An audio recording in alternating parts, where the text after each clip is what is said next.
जिले में पिछले कुछ दिनों से जारी मूसलाधार बारिश ने किसानों की मेहनत पर पानी फेर दिया। खेतों में कटाई के लिए तैयार खड़ी धान की फसल अचानक हुई बारिश और तेज हवाओं के कारण जमीन पर भीज गई। जानकारी के अनुसार जब फसल को केवल कुछ ही दिनों में काटा जाना था, तभी प्रकृति ने कहर बरपाया। सरकार मायबाप जुलै महिन्यामध्ये आलेल्या ढगफुटीच्या पावसानं अक्षरशः आमची शेती सडून गेली होती।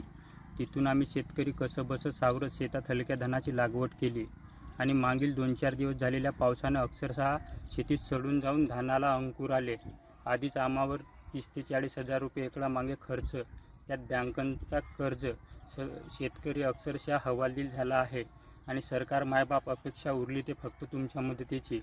तुम्ही जर आता शेतकऱ्याला मदत नाही केली तर आम्हा शेतकऱ्याला आत्महत्याशिवाय कुठलाच पर्याय उरला नाही। सतत पावसामुळे आमच्या शेतीची नुकसान झालेली आहे। आमच्यावर आर्थिक संकट कोसळलेलं आहे आणि आमच्यावर आत्महत्या करण्याची वेळ आलेली आहे। तरी पण सरकारला आमची एवढीच मागणी आहे की त्यांनी आमच्या शेतीचे पंचनामे करून आम्हाला नुकसान भरपाई देण्यात यावी, अशी आमची मागणी आहे।